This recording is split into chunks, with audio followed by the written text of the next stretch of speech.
யோவான் சுவிசேஷம் 3ஆம் அதிகாரம் 16ஆம் வசனம்.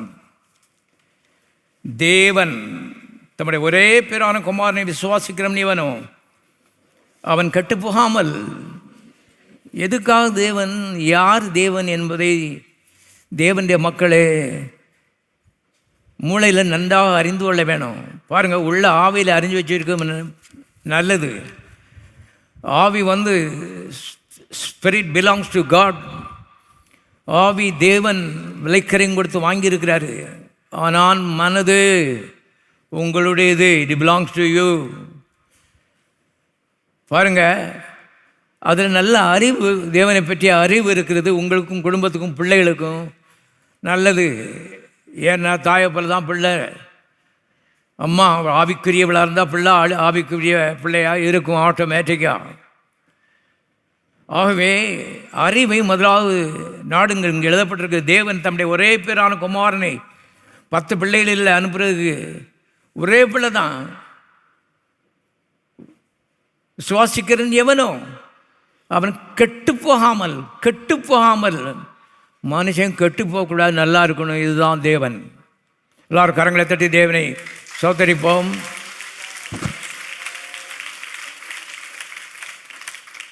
அவை தேவனை பார்த்து நடுங்கிறதுக்கு கொன்னுருவார், அடிச்சிடுவார், நொறுக்கிடுவார். ஏதோ தேவனுடைய மக்கள் திட்டமிட்டு தவறு செய்கிறது இல்லை.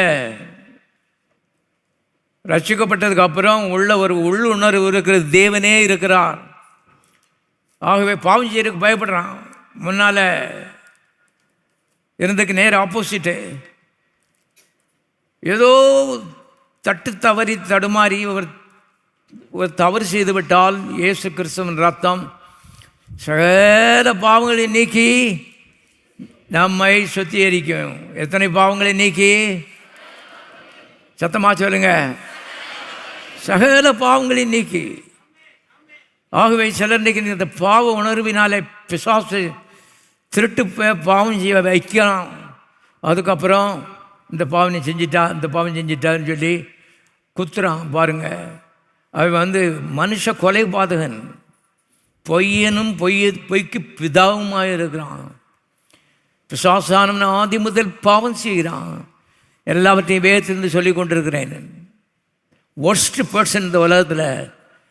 ஆகவே அநேருக்கு பாவ உணர்வை சின்ன தப்பு செஞ்சதுக்கு அது ஒன்றும் இல்லை, இட்ஸ் நத்திங்.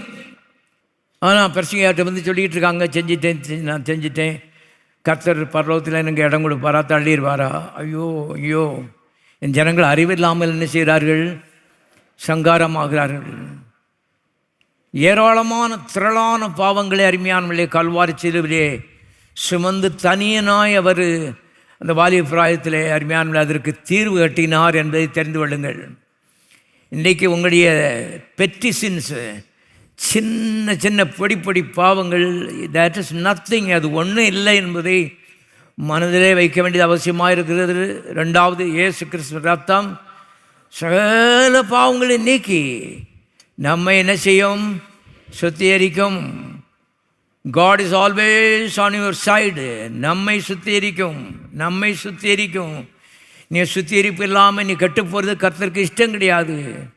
தேவன் தம்முடைய ஒரே பேரான குமாரனை சுவாசிக்கும் எவனோ அவன் கெட்டு போகாமல் வியாதியினால, தரித்திரத்தினால, தோஷத்தினால, தீமையினால, அகால மரணத்தினால கெட்டு போகாமல் நித்திய ஜீவனை அடையும்படிக்கு அவரை மனமோந்து தந்தரளி இவ்வளவாய் உலகத்தில் அன்பு கூர்ந்தார். எங்கே அன்பு கூர்ந்தார்?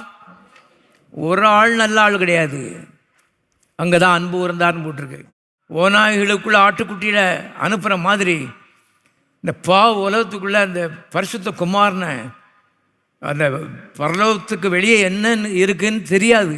பாருங்கள், ஒரு அனுபவம் கிடையாது. ஆனால் ஆண்டவராக இயேசு கிறிஸ்து வீரனாக அருமையானவர்களே இந்த உலகத்திலே குதித்தார் என்பதை தெரிந்து கொள்ள எல்லாரும் கரங்களை தெரிவிக்க சோதரிப்போம்.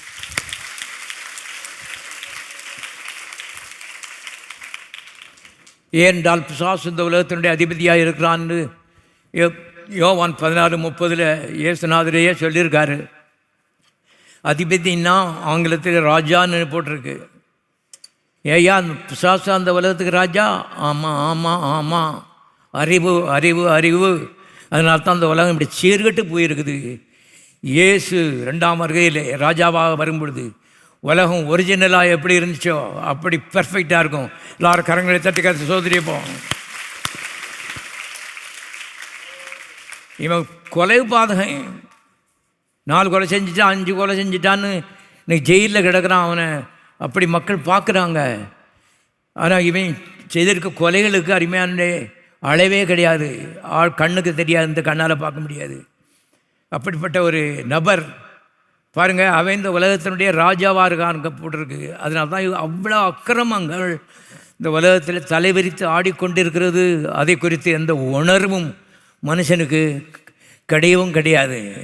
உணர்வுள்ளவனும் உண்டோ என்று பார்த்து கர்த்தர் பரலோகத்திலிருந்து பார்த்தாருன்னு போட்டிருக்கு. ஒருத்தனும் இல்லை, உணர்வு இல்லை. இப்படி செஞ்சிட்டமேன்னு சொல்லி உணர்வு. அப்படிப்பட்ட உலகத்திலே இருக்கிற மக்கள் ஒருத்தன் ஃப்ரெண்டு கூட சேர்ந்து கை கொடுக்கறதுக்கு ஒரு ஆள் கிடையாது.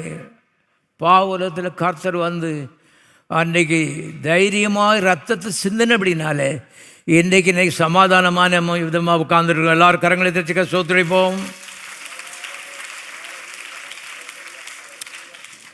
எல்லாருக்கும் யோவான் சுவிசேஷம் 3ஆம் அதிகாரம் 16ஆம் வசனம் தெரியும். 17ஆம் வசனம் வாசிங்க, அருமையாக இருக்கும். உலகத்தை ஆக்கணிக்குள்ளாக தீர்க்கும்படிக்கு தேவன் தம்முடைய குமாரனை உலகத்தில் அனுப்பாமல் அவராலே உலகம் ரட்சிக்கப்படுவதற்காகவே அவரை இந்த உலகத்தில் அனுப்பினார். இதுக்கு மேலே தெளிவாக எப்படி சொல்ல முடியும் தேவனுடைய பிள்ளைகளே? கவனிங்க. ஆகவே இதெல்லாம் வாசிட்டு மேலோட்டமாக வாசிக்கிறோம். மண்டைக்குள்ளே கர்த்தரை பற்றி 10 சந்தேகம் இருக்குது பாருங்கள். ஆக வாழ்க்கை சுத்திக்க மாட்டேங்குது. இங்கே ஆவியானவர் சொல்லும் பொழுது தேவன் தம்முடைய குமாரனை உலகத்தை ஆக்கணைக்குள்ளாக தீர்க்கும்படி, உலகம்னா என்ன? பாவம் முழுசு, பிசாசு மொக்க முழுசு பாவம், அவர்களை ஆக்கணைக்குள்ளாக தீர்க்காதபடி தன்னைத்தானே கல்வாரி சிலுவிலே ஆக்கணைக்குள்ளாக தீர்த்து கொண்டார். நம்முடைய மீறுதல் நிமித்தம் இயேசு காயப்பட்டார். நம்முடைய அக்கிரமங்கள் நிமித்தம் இயேசு நொறுக்கப்பட்டார். நமக்கு சமாதானத்தை உண்டு பண்ணும் ஆக்கணை தீர்ப்பு பாவம் செய்யாத இயேசுவின் மேலே வந்தது. இயேசுவின் காயங்களால் நாம் சுகமாகிறோம், உள்ளே ரட்சிக்கப்படுகிறோம், பாவ மன்னிப்பை பெறுகிறோம். அருமையான கவனியங்கள். ஆகவே பாவம் மன்னிப்பு அல்லது ரட்சிப்பு என்பது it is free, but it's not cheap. அது ஃப்ரீ தான், அது காசு கொடுக்க வேண்டிய அவசியம் இல்லை. ஏன்னா நீங்கள் கொடுத்து அவர் நிறைய போகிறது இல்லை, அவருக்கு தேவையில்லை அது. ஆனால் அருமையான அந்த இட்ஸ் வெரி காஸ்ட்லி. என்ன அதுக்கு கிரைன்னு கேட்டால் தேவாதி தேவனுடைய வாலிப ரத்தம். அருமையானவர்களே, ஒவ்வொருடைய ரட்சிப்புக்காக ஒவ்வொரு சொட்டு சிந்தப்பட்டிருக்கிறது என்பதை இந்த காலவேளையிலே மனதிலே கொண்டு வாருங்கள். எந்த அண்ணன் இப்படி செய்வார், எந்த பெரியப்பா இப்படி செய்வார், எந்த அம்மா இப்படி செய்வார், சரித்திரத்தில் யார் இப்படி செய்திருக்கிறாங்கன்னு யோசித்து பாருங்கள். ஆகவே எல்லோரை காட்டிலும் உங்களுடைய நண்பர் இயேசு, எல்லாரை காட்டிலும் உங்கள் மேலே அக்கறைப்படுகிறவர் இயேசு, எல்லாரை காட்டிலும் உங்களை விசாரிக்கிறவர் இயேசு, எல்லாரை பாட்டிலும் நீ நல்லா இருக்கணும்னு நினச்சி ஆசைப்படுறது இயேசு. இயேசு ஒரு நண்பர் பாருங்கள். தாய் தகப்பனை காட்டிலும் ஒரு பற்று பாசம் காலம் போக ஒரு வந்து விடுகிறது அவர் மேலே. பாருங்கள், அவருக்கு தெய்வம் கடவுள் இல்லைங்க, அவர் நம்முடைய நண்பர். யோவான் 15:15 பார்த்தீங்கன்னா, நான் உங்களை ஊழியக்காரர் என்று இனி சொல்ல மாட்டேன், உங்களை சிநேகிதர் என்று நான் சொல்கிறேன். ஏன்னா ஊழியக்காரன் எஜமான் தெரிஞ்சு வச்சிருக்க எல்லாத்தையும் தெரிஞ்சு வச்சுருக்க மாட்டான். உங்களுக்கு எல்லாத்தையும் ஆவியான மூலமாக இந்த பைபிள் மூலமாக நான் சொல்லிவிட்டேன், நீங்கள் என் நண்பர்கள்னு சொல்கிறார்.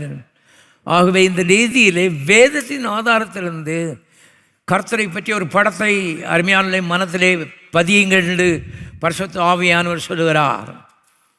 போன வாரம் நான் சொன்ன மாதிரி 1000 வச்சிருக்கலாம், ஆனால் லண்டன் பட்டத்திற்கு அந்த ஜிஎஸ்டி அதோட கம்பேர் பண்ணி பார்த்து அதுவும் இதுவும் ஒன்றா இருந்தால் தான் கரெக்ட். இல்லைன்னா 1 நிமிஷமோ 1 நிமிஷமோ வித்தியாசம் இருக்கிறது என்று அர்த்தம். அது ரோலக்ஸாக இருக்கலாம், என்ன கம்பெனியாகவும் இருக்கிறான். ஆகவே தான் எத்தனை வருஷங்கள் இந்த கிறிஸ்தவ ஜீவிதத்தில் இருந்தாலும் அருமையான வேதம் இது கொடுக்குற இந்த படத்தை ஒப்பிட்டு அருமையானவர்களே தேவனை பற்றி ஒரு படத்தை உள்ளே ஆழமாய் வைத்து கொள்ள வேண்டியது குடும்பத்துக்கு நல்லது. கர்த்தரை பற்றி தேவாதி தேவனை பற்றி தாய்க்கு நல்ல அறிவு இருந்துச்சுன்னா பிள்ளை ஆட்டோமேட்டிக்காக அதை ஃபாலோ பண்ண ஆரம்பிக்கும். இதெல்லாம் உண்மை உண்மை உண்மை. நான் 2 வருஷம் 4 வருஷம் ஊழியத்தில் இல்லை, 40 வருஷமாக இதில் இருக்கேன், பார்த்து கொண்டே வரேன். அருமையானே 3 தலைமுறைகள் போய்விட்டது. ஆகவே கவனியங்கள் சொல்லுகிறது, வேதம் சொல்லுகிற அந்த வார்த்தையை கவனித்து ஒரு படத்தை நமக்குள்ளே பதிக்க வேண்டியது அவசியமாக இருக்கிறது. வாழ்க்கையிலே கஷ்டங்கள் வரலாம். பாருங்கள், பிசாசானவனுடைய ஒரு நோக்கம் என்னன்னு கேட்டால், அவன் தோற்கடிக்கப்பட்டு போனான், செத்து போல உயிரோடு தான் இருக்கான். ஆகவே இன்றைக்கு சில சமயங்களில் அருமையான நல்ல தேவன்ற பிள்ளைகளுக்கு பொல்லாத சோதனையில் அருமையில் கொண்டு வரான். அது இவங்க அருமையான கொஞ்சம் தாக்கு பிடிச்சி பார்க்காங்க.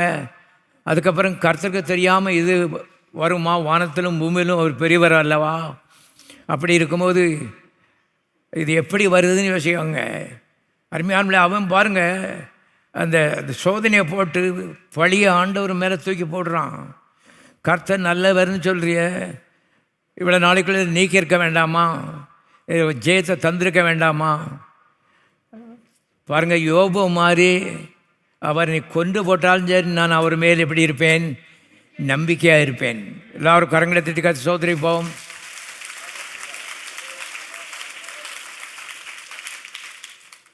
மன உறுதியாய் சில காரியங்களை நிற்க வேண்டியது அவசியமாக இருக்கிறது. வார்த்தையை பிடித்து கொண்டு, எல்லாரும் சொல்லுவோம், வார்த்தையை பிடித்து கொண்டு ஆவியானவர் இருக்கிறார், கர்த்தருடைய நாமம் இருக்கிறது. இந்த 3 தான் உங்களுடைய ஆயுதம் என்பதை திட்டமாக நீங்கள் தெரிந்து கொள்ளுங்கள். அந்த தீர்க்கதரிசி இருக்கார், அவர் எந்த நேரமும் எனக்காக முழங்காலாம் நிற்பார்னு சொல்லிக்கிட்டு இருக்காதுங்க, ஏமாந்து போகாதுங்க. தீர்க்கதரிசிக்கே இதெல்லாம் ஒன்றும் தெரியாது, அதுதான் பிரச்சனை. கிறிஸ்தவ உலகம் அருமையான இன்றைக்கு இப்படி இருக்க காரணம் ஊழியக்காரனுடைய அறிவீனம்தான். ஆகவே ஆவிக்குரிய வலயத்தில் 3 நண்பர்கள் நமக்கு இருக்கிறார்கள். இயேசுவின் நாமம், இயேசுவின் வார்த்தை, தேவனுடைய ஆவியானவர். இந்த 3 பேரும் அருமையானவை உங்களுக்கு 6 நண்பர்கள் என்பதை தெரிந்து கொள்ளுங்கள். இவங்களை வச்சு நீங்கள் இந்த சோதனையில் அந்த பிசாச தலையில் ஏறி மிதிப்பீங்கன்னு சொல்லி கர்த்தர் எதிர்பார்த்து கொண்டு இருக்கிறார். பல சமயங்கள் நமக்கு சோர்வு வந்துடுது, நம்ம கர்த்தர்கிட்ட கெஞ்சிட்டு அடக்கம், அழுதுட்டு அடக்கம். கர்த்தர் சொல்கிறாரு, அழாத, நான் ஏறி அவன் தலையை மிதிச்சிருக்கேன் 2000 வருஷத்துக்கு முன்னால், இப்போ நீ மிதிக்கும்படி ஒரு தருணத்தை உனக்கு தந்திருக்கிறேன். நான் பிசாச தலை மேலே ஏறி மிதிக்கிறது பெரிய காரியம் கிடையாது. தேவன் வானத்தையும் பூமியும் படைத்தவர். பிசாசு ஒரு அல்ப பிசாசு, அருமையான ஒரு சின்ன ஒரு கிரியேட்டட் பீயிங், உருவாக்கப்பட்ட ஒரு வஸ்து. அவன் தலையில் ஏறி மிதிக்கிறது பெரிய காரியம் கிடையாது. ஆனால் விழுந்து போனானே அந்த மனுஷனுடைய வித்து, இவன் ஏறி மிதிச்சான்னா அது பரலோகத்துக்கு பெரிய சந்தோஷம். எல்லாரும் கரங்களை தட்டி கட்டி சோதரிப்போம்.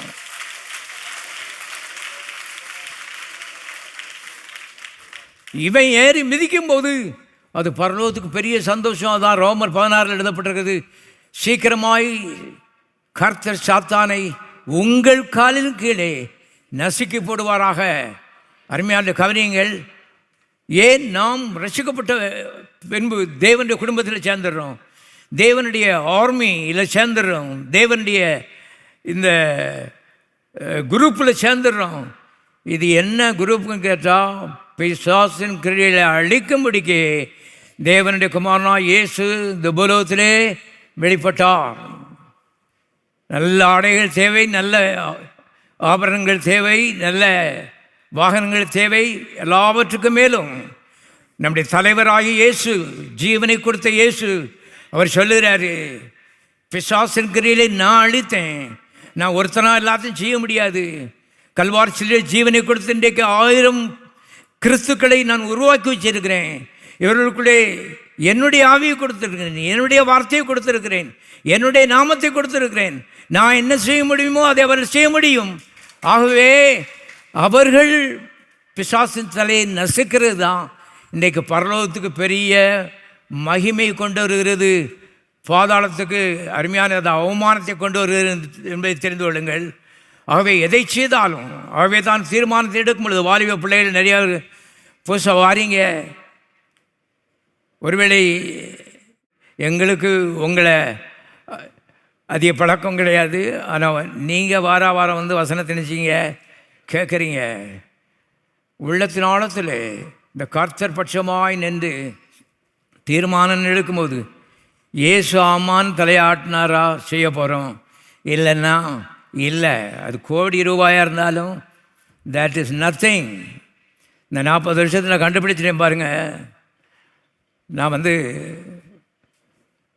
ஏழைன்னா அப்படிப்பட்ட ஏழையாக இருந்தேன், அப்படிப்பட்ட ஒரு பாஸ்டராக தான் நான் அந்த ஊழியத்தை ஆரம்பித்தேன், ஒரு ஓட்ட சைக்கிளில். ஆனால் இன்றைக்கு அருமையில் கோடி மடங்கு கர்த்தர் ஆசீர்வதித்திருக்கிறார். அத்தனை தேவனாலே வந்தது. அவை பணம் எப்படி வருதுன்னு தெரியும். இது யார் காலையும் பிடிச்சி காக்கா பிடிச்சி யார் காலையும் வாரி போட்டு அவிதமாக வந்ததில்லை. அருமையால் தேவன் மனிதரை ஆசீர்வதிக்கிறார். முதலாவது தேவனுடைய ராஜ்யத்தை தேடுங்கள், அப்பொழுது இவளெல்லாம் உங்களுக்கு கூட கொடுக்கப்படும். கல்யாண விஷயம் வரும்போது மணி இஸ் நத்திங், ஒன்றும் கிடையாது, பணம் ஒன்று கிடையாது. ஒரு ஏழையை பணக்காரனாக்குவது கர்த்தருக்கு ஒன்றும் கிடையாது என்று தெரிந்து கொள்ளுங்கள். ஆகவே கல்யாணம் காட்சின்னு வரும்போது முதலாவது கர்த்தர்ட்ட ஆலோசனை கேளுங்க. அவர் நல்லவர், நல்ல பாதையில் அமர்ந்த தண்ணீர் அண்டையிலே உங்களை கொண்டு நடத்துவார். அது செய்யாத குடும்பங்களை நான் பார்த்து கொண்டு இருக்கிறேன். காரணம், ரொம்ப வருஷம் இந்த ஊழியத்தில் இருக்கிறதுனால அருமையான டெலிபரேட்டாக இது கர்த்தருக்கு அவ்வளோ இஷ்டம் இல்லைன்னு தெரிஞ்சாலும் கர்த்தர் நம்ம பக்கத்தில் இருக்கார். ஜெபம் பண்ணி மாற்றிக்கலாம், உபவாசம் பண்ணி மாற்றிக்கலான்னு சொல்லி போனவர்கள் இன்றைக்கு அருமையான மண்டே உடைத்து கொண்டு இருக்கிறார்கள். ஏன்னா ஜெபம்லாம் அருமையான உபவாசம்லாம் ஒன்றும் கிடையாது என்பதை தெரிந்து எல்லாரும் சொல்லுங்கள், தேவன் இயேசு, இயேசு. இன்னொரு முறை சொல்லும், இயேசு. இயேசுகிட்ட ஒரு வார்த்தை கேட்காம செய்யாதீங்க அருமையானவர்களே, பின்னாலே ஏமாந்து போவீங்க. சுயபத்தின் மேல் நம்பிக்கை வையாமல் கர்த்தர் மேல் உன் வழியெல்லாம் எப்படி நம்பிக்கையாக இரு. அவரே காரியத்தை என்ன செய்வார், வாய்க்க பண்ணுவார். ஆரம்பத்தில் ஒரு மாதிரி தெரிஞ்சாலும் இந்த மூளைக்கு இடம் கூடாது.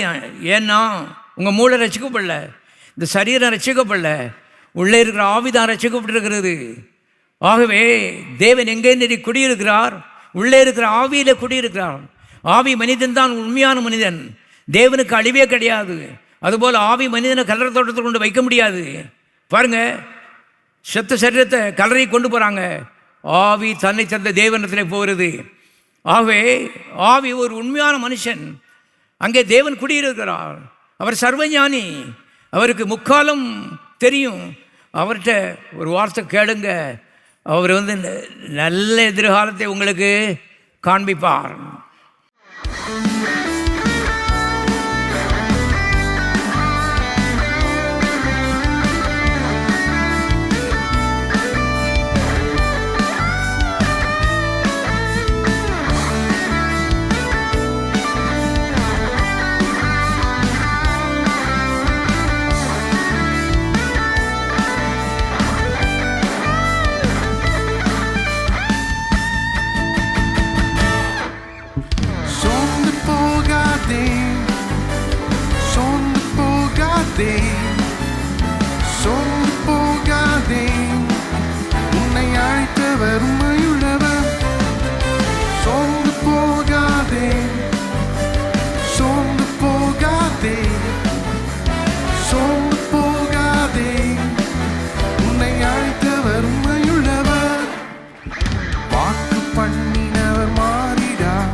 சொல்வதில்லையே. அவர் உண்மையுள்ளவர், வாக்கு மறுப்பதில்லையே. அவர் மனிதன் அல்லவே, பொய் சொல்வதில்லையே. அவர் உண்மையுள்ளவர், வாக்கு மறப்பதில்லையே. வாக்கு தந்தவர் சிறந்தவர், சிறந்ததை தருபவர். ஏமாற்றம் நமக்கில்லையே. வாக்கு தந்தவர் சிறந்தவர், சிறந்ததை தருபவர். ஏமாற்றம் நமக்கில்லையே. சோர்ந்து போகாதே, சோர்ந்து போகாதே, சோர்ந்து போகாதே. உன்னை அழைத்தவர் உண்மையுள்ளவர். சோர்ந்து போகாதே, சோர்ந்து போகாதே, சோர்ந்து போகாதே. உன்னை அழைத்தவர் உண்மையுள்ளவர்.